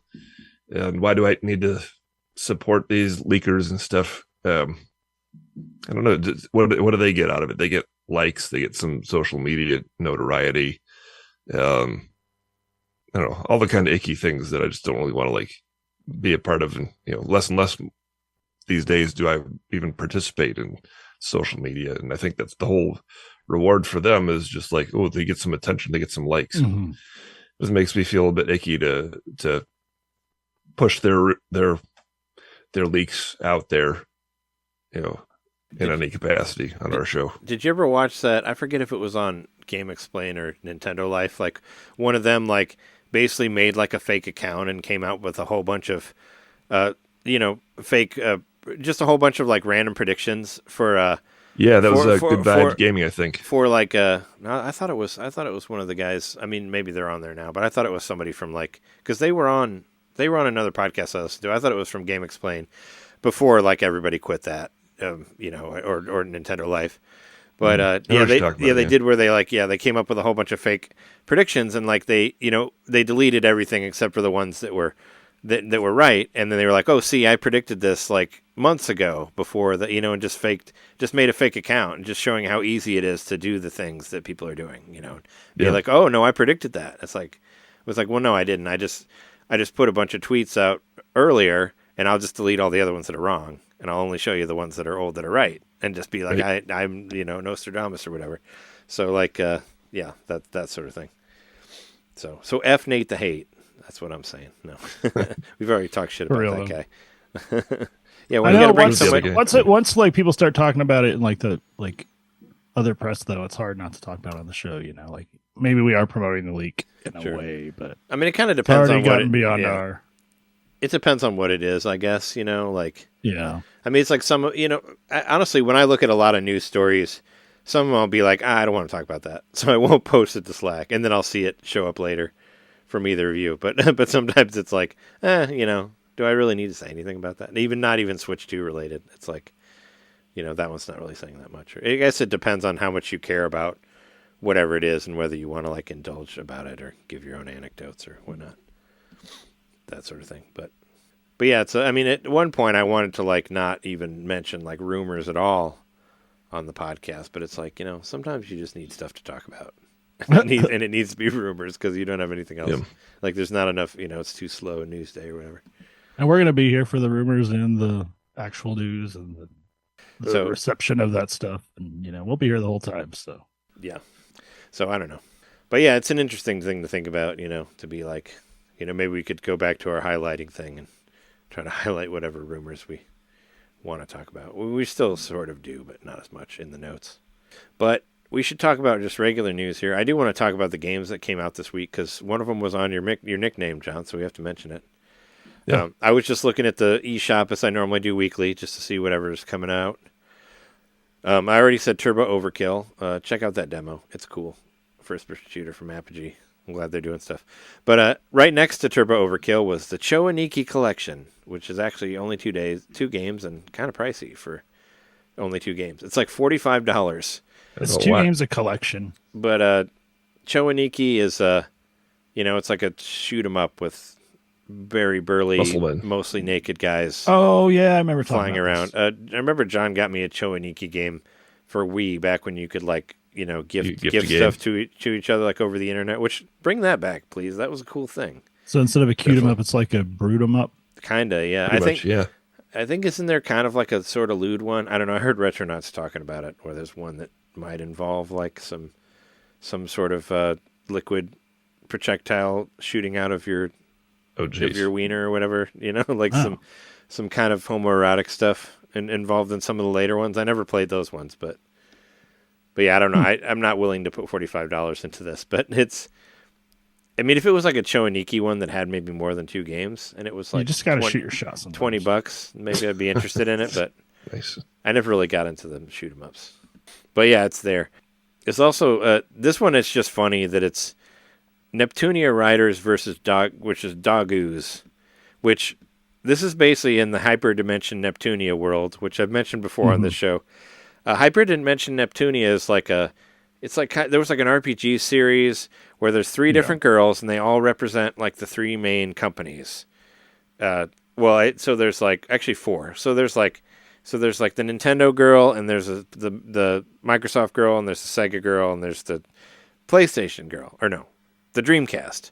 So this is like a world where Sega actually like stayed in the race and actually were like, did better with Dreamcast, and Dreamcast still exists, and that's what Neptunia is, because like wasn't Dreamcast called Neptune or something like that, like before it was released. So Neptunia is supposed to be to represent Sega, and then there's Low Wii, which is supposed to be the Wii, and there's like Game Station and all these, and there was the Xbox One. I don't remember all the names of the characters, but they're all kind of like the Wii girl is like really tiny and skinny, and the Xbox One has like gigantic fake looking boobs, because I guess that's how they feel about America. And I just thought that was kind of hilarious. Also, the controllers are really big. Maybe it was, yeah. Dig that. But I mean, they had to have like a Japanese edition of the controller released. They're stupid games, and I know I think some of our listeners might have played through a couple of them. I got the first one on PlayStation 3, and it was like I got it in like a deluxe box, like with an extra whatever on it, like a poster or whatnot, and I tried to play it, and I just could not. It was confusing, and the battle system wasn't great. Like, you couldn't control everybody at once, and I had a really hard time getting into it. The only reason I want to mention this one is it's like a Hyperdimension Neptunia racing game, kind of, where you collect these Dogoos that basically look like slimes from Dragon Quest. So you collect all these slimes, and you throw them at other racers, and it's kind of like a Mario Kart thing with slimes that you shoot at other racers. It just seems really weird, and if it's on sale for enough, I could see myself just fucking around with it. Just because I think it's such a weird-ass game. It's a cartoon kart racer, and you love them. Yeah, I like racing games. And, like I said, those games are weird enough, and I always kind of like, get a little bit of, like, kind of want to try to get into another one, because I have seen people, like, give some of the later ones pretty good reviews. And I don't know. I was like, I might try it for that racing game. I mean, it's $40 right now. I wouldn't do that. But if it went down below 20, maybe, I might try it if nothing else was happening, but I just think it's interesting just for that. Tales of Iron 2, that looks like one of those cinematic platformers. The animation on it looks really good. The art looks really good. And I never played the other one, but I know people really liked it, so that's on there. This one I wanted to mention just because Accolade Sports Collection comes out this week for $20, and it has 5 games on it. And one of them is Charles Barkley's Shut Up and Jam minus Charles Barkley. It's just called Hoops Shut Up and Jam now, but it's the exact same game. It's just without Charles Barkley because they shut up Charles. Licensing. Wow. Yeah, well, or did they take him out? So he's not even taken out of the game. They don't call it Charles Barkley in the game. I doubt I don't think he's probably not in it at all. Like if you if you play any of the Tecmo Bowl games on like Nintendo Switch Online or on the Virtual Console, they took all of the athletes out of there. It's just numbers. That makes sense because of licensing. So. I mean, if you know the numbers of the athletes, you know who they are, but it's not going to say. It just says like number 44 scored or whatever. It's not going to show their name anymore because they don't want to pay for that. So I guess it's the same sort of thing, But I mean, it's like another NBA Jam sort of thing that's on there. And there's Winter Challenge and Summer Challenge. I don't know those. Hardball 1 and 2. Obviously, those are baseball games, but I don't know. I know we always talk about sports arcade games and all that, and there you go. There's a selection of them on there. I'd go for this. I like a collection of like old 8-bit and even 4-bit arcade games. Well, I think these are Super Nintendo quality, so it's a step up. I might be thinking of something else. I'm thinking of there's an Epic Sports Collection coming out too, isn't there? Oh, that one's been out for like a month. Are you talking about the California Games one? Yeah. I'm confused with that. Yeah, I'm that still one interested in this one. That one came out a while ago. But this one is just Super Nintendo, more like Super Nintendo level sport arcade stuff, and I don't know. I'm not going to get it now, but I like that it exists, and that's why I wanted to mention it. And Citizen Sleeper 2 comes out. I never played 1, but that was one that was really... You slept on it? Yeah, I did. But I mean, it got reviewed really well, the first one. I really wanted to try it out, but I was afraid it was going to take too long, so I didn't get it. But yeah, it's like a... So much for your duty as a citizen. It's a role-playing game sort of thing, and you like roll dice to create a character, but there's more complicated than that. I'm just surprised they made a sequel. And the first one's on sale, too, for pretty dirt cheap now. And another Wizardry game. This is the 2006 Wizardry. Wizardry, the 5 Ordeals. And there's actually like 3 different scenarios. You can buy the 5 Ordeals for $40, but there's 2 other expansions, and you can buy all of them for $72. It's just like... I don't know. Those games kind of scare me, but they also. So are these kind of like the first-person dungeon crawler thingies? Yeah, Wizardry.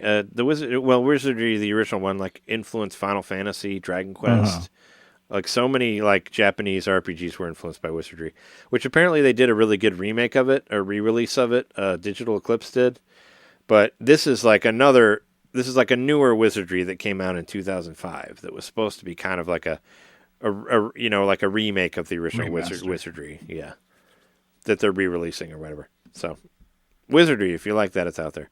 And Hello Kitty Island is coming out this week also for $40. The only reason I put it on there was that when we had Alex on here from when he was at Super Games Fest or whatever, or Summer Games Fest, he liked that game. He said it was good. So don't sleep on it, right? So yeah. So it's out now. I mean, it looks like a cutesy Animal Crossing thing with Hello Kitty characters, but. I don't know. He liked it, so I thought it was worth mentioning it on there as far as releases go.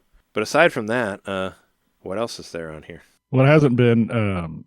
did we talk about how they were releasing the Harvest Moon 3DS games on Switch? The dual pack? No, I think that just got announced.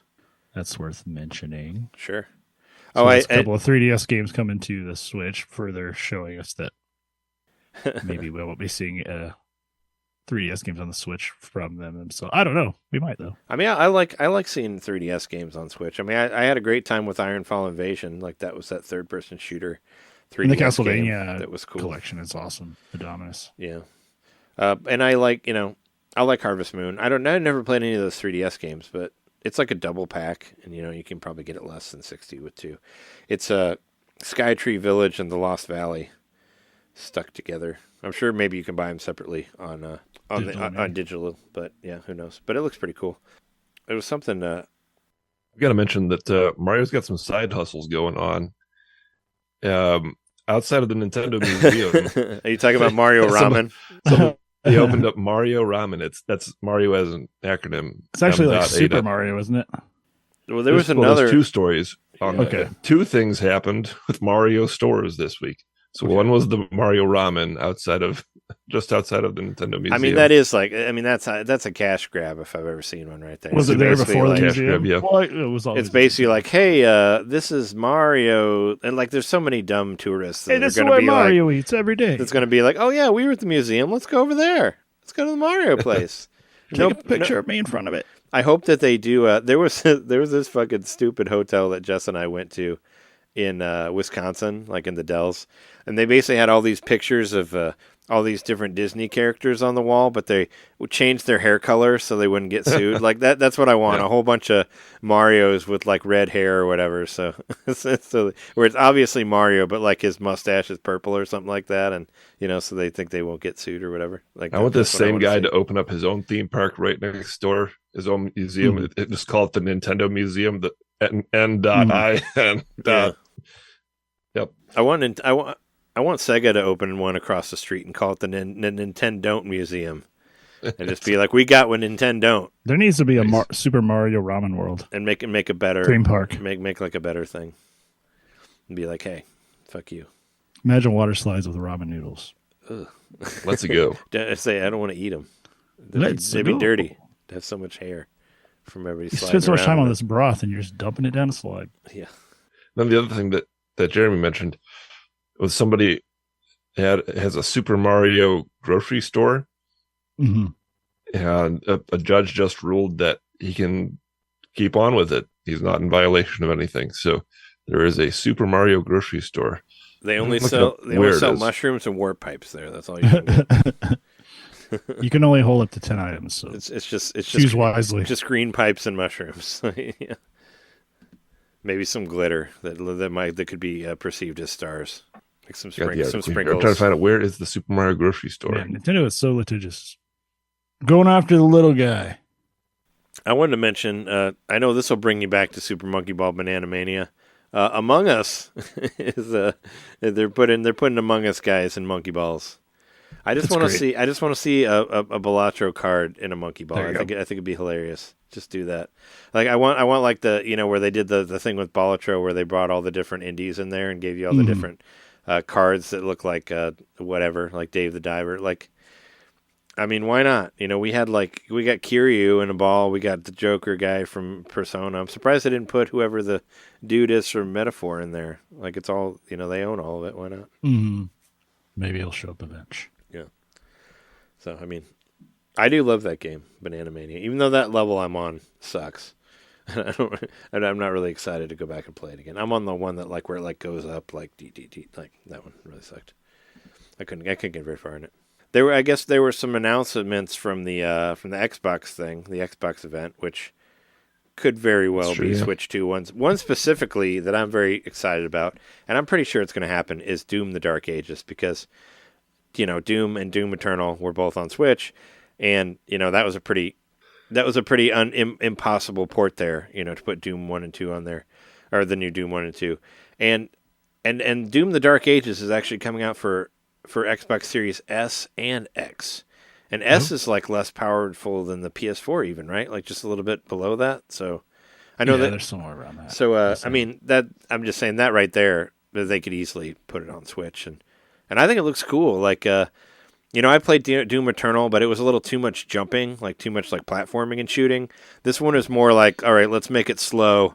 It's basically kind of like, what if you're Captain America, but your shield had blades on it and you could cut people's heads off with it? That's kind of what I got from the trailer, and I'm in. I want that. That's great. I like this medieval Doom thing where I can cut people's heads off with a shield with spinning blades on it. Like, why not? So, yeah, I would 100% get that game on Switch too. I mean, I got Doom 1 was my my number one game for Switch when Switch released. That was my game of the year. For that year was the 2016 Doom, so I might do it again if it happens. No, I definitely want to play it. I think it looks cool. They also announced Ninja Gaiden. Cut that. Yes, you say it. Ninja Gaiden 4. Ninja Gaiden. Isn't that how they said it in The Wizard? Like something like Ninja that. Gaiden. Yeah, it's a very wrong way to say it or something. It's Platinum Games. That's good. Yeah, Ninja Gaiden 4. Also, they re-released. They did a Ninja Gaiden Black 2, which I guess never came out. Like, they actually dropped that. Like, Shadow dropped it on Xbox. And I heard that was cool. I mean, I had a hard time getting into these games, honestly. Like, because they're kind of too action-y for my liking, And I thought a lot of them were, too hard, I guess. The only one I played was Ninja Gaiden 2. Or 3. Whatever the one that was on Wii U. That's the only one I played. And it was kind of, it basically felt like a lesser Bayonetta to me. But, I mean, I'm sure we'll see it.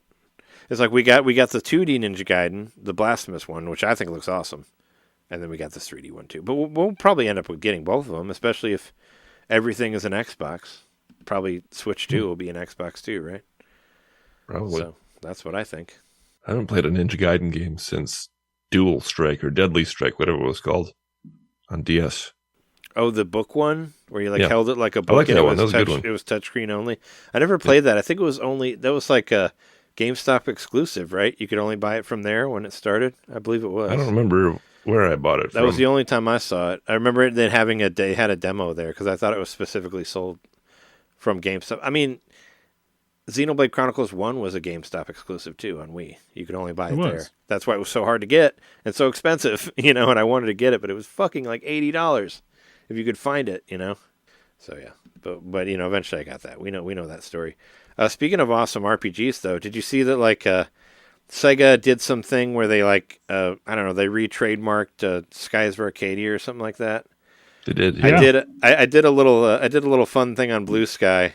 I don't know if you saw it, where I basically reposted it and tagged my playthrough of Skies of Arcadia on there, and I actually got some likes from it, so that was fun. Oh, nice. So yes, Sega trademarked Skies of Arcadia and Eternal Arcadia.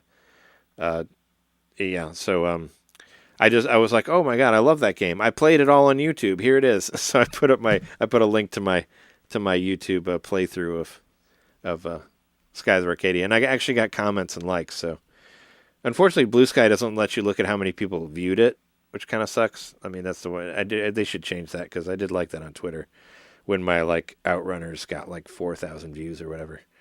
But my Outrunners pumpkins. But yeah, it was kind of I was kind of a little tipsy, and I was like, oh hey, let's just link to my Skies of Arcadia playthrough, and I don't know, some people looked at it, so fun. Blue Sky, it's a fun place. But yeah, Skies of Arcadia, I'd love to buy that game again for full price or whatever they want to release it for. Normally, we might not think much of a trademark, filing, whatever, because they do that all the time, right? But Eternal Arcadia is a new thing. That's not an old game. There only ever was one Skies of Arcadia game. Yeah, I don't recognize Eternal Arcadia. I was trying to figure out if that was a separate thing or not, but that tells me that that's the name of a new game that they're working on. I mean, they're kind of leaving money on the table. A lot of people love the Skies of Arcadia game. Maybe it's a new Red Hot Chili Peppers record. Me, myself, yeah, well, that's something I never listened to. But if it was Skies of Arcadia, I'd buy it. But featuring Anthony Kiedis as the protagonist. Oh, God, no. I want to play that game from the Californication video that they showed where he's running around with the really shitty graphics. I really don't want to play that game. I don't like that band.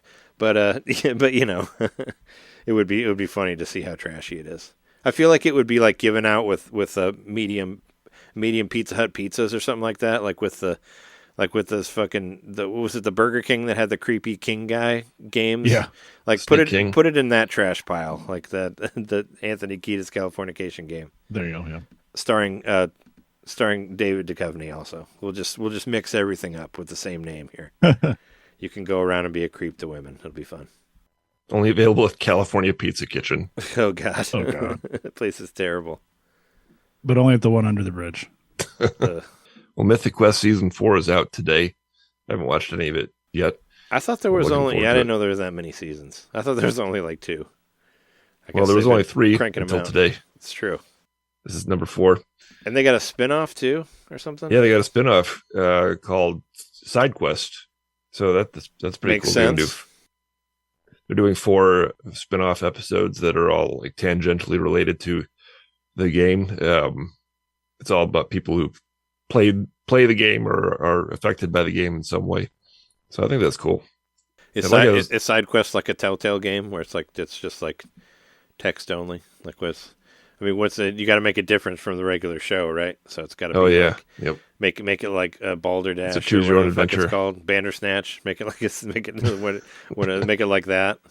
Mm-hmm. Where you can jump off the 3rd floor. I did that in that game. I'd take that. That's when I stopped playing. I mean, that'd be cool if they did an interactive Mythic Quest. I would definitely do that. In fact, I mean, it's Apple, right? Surprised they haven't tried something like that. The Solid Snake amiibos getting a reprint. That makes me kind of think more to that rumor about Solid Snake Delta possibly coming to Switch 2. I want to believe that one because I want to play that game. So put it on Switch 2, and then I don't have to buy another system to play it. That's the Metal Gear Solid 3 remake for anybody who doesn't know what Metal Gear Solid Delta means, or Metal Gear Solid Triangle, as I thought of when I first saw the trailer for it, because that's what it looks like. But yeah, Metal Gear Solid 3 was one of my favorite games ever, so I'd like to see a remake of it.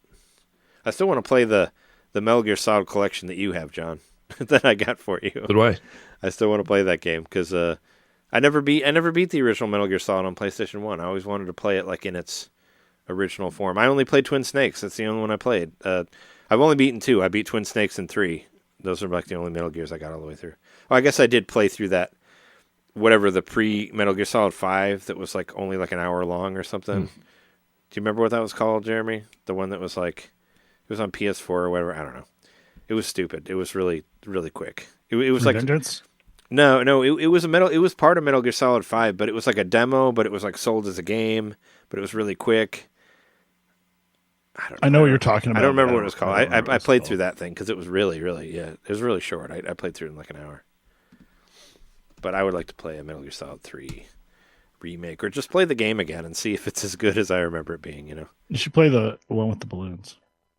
Oh, yeah. Listen to our second episode to hear how much Jeremy loves those balloons in Metal Gear Solid 5. Hell yeah. You were having a good time with it. What else is left here?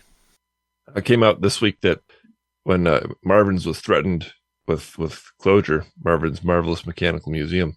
Yeah, Marvin. Apparently 50,000 people signed that online petition, including myself.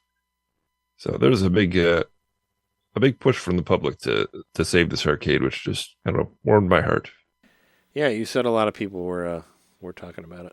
So yeah, I guess this week they had some zoning issue which threatened the new location, but again, thanks to people making the noise and actually showing up at the town hall and supporting it, they cleared the zoning issue and made an exception for Marvin's so that they could just open it up as planned. So you said it's like a strip mall, right? Currently, yeah, it's at a strip mall. I don't know. I've not been to the new location, so I don't know what it looks like. Because it says Orchard Mall, so I didn't know if that was like a mall where you walk in the mall or strip mall. I've not been to that mall recently, so I don't really remember what it looks like. It's been a long time, but yeah, there's a couple of malls. Imagine if you go to JCPenney and then play some like 100-year-old games afterwards. That'd be great. Mm-hmm.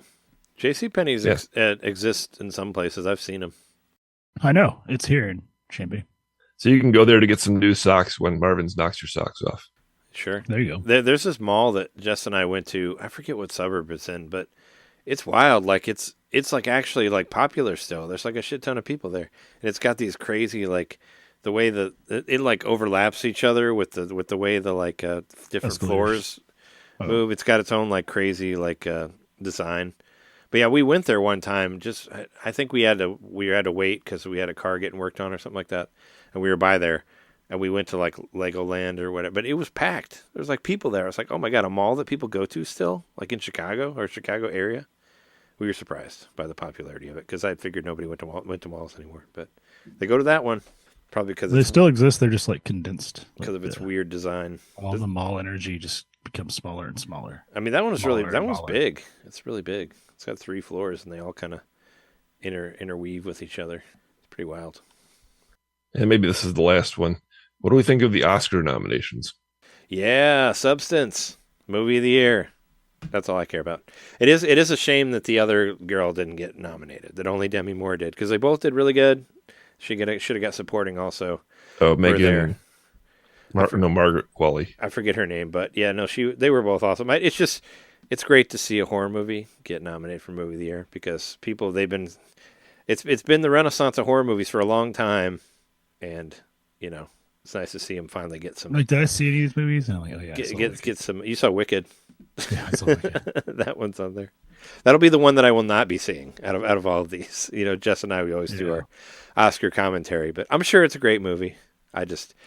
They used to, when they would play Wicked in Chicago all the time, they would play the same fucking commercial like every day, like 50 times a day back when I used to watch TV.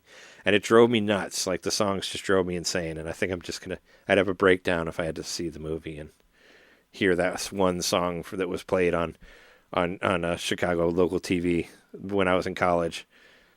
My brain would explode.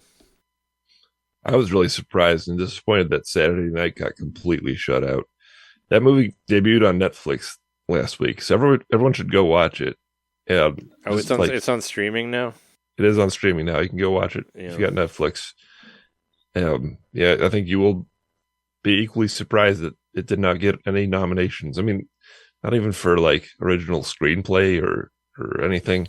I thought that was completely an awards-worthy movie. I mean, it would be adapted because it was roughly based on real events, so it wouldn't be original. Well, if it was based on a book yeah. I mean, but there are like a bunch of books that were written about Saturday Night Live. Sure, but if it was conclusively based on one or 2 books or whatever, I don't know if that's the case. Because they've done I mean, I don't know. Yep. They've done adapted stuff that's just based on like life or whatever, or like real events that happened. They can get wacky with those nominations. Sure. I mean, like it should have got like best director. I would have given it best picture, best director, screenplay of some kind, art direction. I thought they really were firing on all cylinders. Editing. I thought it was an excellent movie, and I just watched it a second time with my brother-in-law who'd never seen it, and he agreed. We were both like riveted. That's the kind of movie that you're bolted to your seat. You're watching. I thought it was a really good thriller in the guise of a story about Saturday Night Live premiering. Speaking of riveting movies, I don't think either of you guys will see this because you don't have Peacock. But Peacock is like one of the cheapest streaming services there is, and it's worth it for this. Jess and I watched The Wild Robot the other night, and oh my God, that movie is fucking insane. Have you seen it? Yeah, I saw it in the theater. Yep. Oh yeah, it's fucking beautiful. Like we were talking about, like how it's really cool because it's a CGI movie, but it has this like. It has this painting effect to it, yeah, where everything looks like it's actually painted on. Like there's textures to all the characters that look like they kind of walked out of a painting. Like it's really cool. Yeah. Like it looks really good, and the story was great, and yeah, we loved it. It's heartfelt. It's on Peacock. Like you can watch it for $5 or whatever. Like just maybe the closest analog would be WALL-E, but it's even different. I thought it was better. I thought it was better than WALL-E. I liked it better because it has much less people in it. Like WALL-E, had this really great opening, and then you go to the world with everybody floating around with the. I thought it kind of sort of lost its flavor after that, but this one stays kind of focused on the stuff from aside from the people, which I was watching, and I went completely dark with it. I thought that all the people were dead, and this was post-apocalyptic, and the only people that were alive were the animals that were there, and everybody else was dead, and that's why. I don't want to say anything about it because, like I said, I came into this movie knowing absolutely nothing, and it was delightful. Another one where you were better off knowing absolutely nothing. Yeah. I came in the same way. It was delightful to just come into it, and just all I knew was that a lot of my friends liked it, like people I actually know, not like influencers or whatever, said they liked it. So, and once again, I love that we're in this animation era, CG animation, where we're getting away from looking like the Pixar template. Pixar, you guys did a great job setting up what a CG movie should look like, but then everybody went and copied for like 20 years, and now we're actually getting back to an era where folks are trying new things, whether it's the Lego movie or Spider-Man movies, or now this movie where they can kind of look like their own thing. I think that's very cool. I'm going to be pissed if Inside Out 2. I mean, I like that movie. We watched it, but I'm going to be pissed if that ends up winning Animated Movie of the Year, especially against all the other stellar ones that are in here. I really want to see Flow, the one with the cat that has no dialogue in it. Like, that's any movie that has no. It won a Golden Globe at the Golden Globes. So it's not an American movie, which means it's probably much better. Which is what I said on our Patreon episode. Also, whenever we watch a movie on Shudder that is not in English, I'm like, all right, it's already like a higher tier than it would be if it was an American movie. So that's how I feel. But no, yeah, Flow looks awesome. You can rent that for like $4 or whatever on Amazon Prime. We're gonna watch it at some point. But yeah, it's about it's got a cat main character. It looks beautiful, and it's got like no dialogue in it from what I've heard, and that's awesome. I'm into that. So I'd say, from what I've seen, I want to see the other ones too. I heard the Wallace and Gromit one was great, and Memoir of a Snail looks cool too. Like, just all the animation looks pretty interesting on there. Like, I prefer the more like artsy looking stuff versus like, I don't want like realistic stuff. I don't know. I think that I realize that's like kind of part of my phobia too, because I have this whole phobia about what is it, automophobia or something like that, where you're afraid of like things that look like humans that aren't humans. So like realistic looking games kind of don't sit well with me either. Like I watched footage of that new Indiana Jones game, and I didn't really like it because it's so close to. It's kind of uncanny valley for me. I don't know. All the characters look weird. Like I don't like it.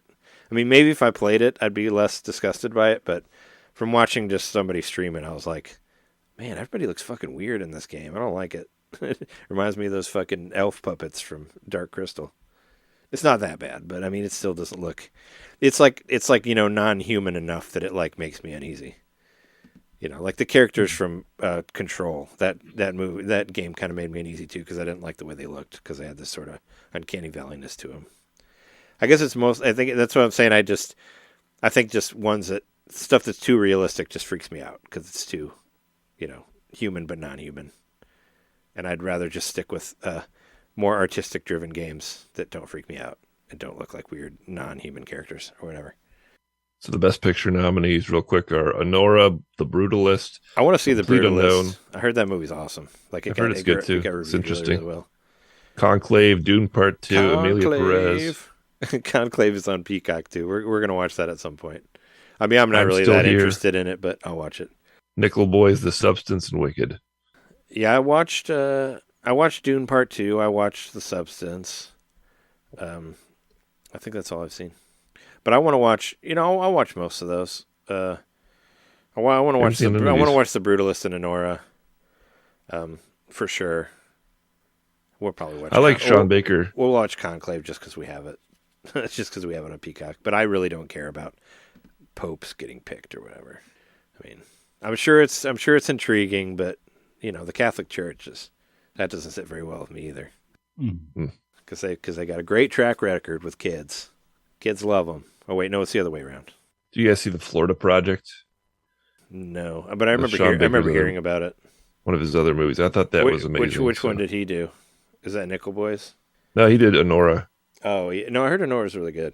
Jess really wanted to see it, so watch. The Brutalist sounded cool from what I saw of it. And we'll probably watch Emilia Perez, even though that one's got some real bad press. But it's on Netflix, so we can watch it for free. Yeah, it's got a lot of shit going around it. It's not. What's toxic. I don't know. What about it? Well, I mean, it's like a French movie about Spanish people, but they don't know anything about them, and they're using like AI for some of the accents and stuff like that. Like, there's a whole attack for the accents. Yeah, like they're correcting the actors. Well, because they're not actually using. I don't. From what I heard, they're like not using Hispanic actors, and it's not really like they're not really shown in the best light. I don't know. It's got a lot of shade around it. I mean, there's a trans actor in it, which I heard that she's cool, but I mean. I don't know. It's got a lot of bad stuff following it, and it's a musical too. So who knows how annoying it'll be? But yeah, I'm good. I'm good to be good on that. I think. I don't think there's anything else worth mentioning. There's a new trailer out for Trails in the Sky remake. I just posted it because I think it looks cool. They did a really good job of like it's like it shows like how same the levels are, but they're all 3D now. It just looks cool to see. It shows them like playing next to each other, like the original Trails in the Sky and the remake, and it's cool like how it looks exact. It's like the exact maps, but in a much more beautiful 3D world and all that. So that's like my big like game of the year, aside from Metroid Prime 4, if it does come out. But yeah, I think that's good for this episode. Thanks everybody for listening. If you want to support the show, go to patreon.com/NintenDomain podcast. And only for $1 you can hear all of our expansion pack bonus episodes. And for $5 you can hear the WART radio and see videos of us early recording and all that. You can see them unedited with all the extra secret shit in there.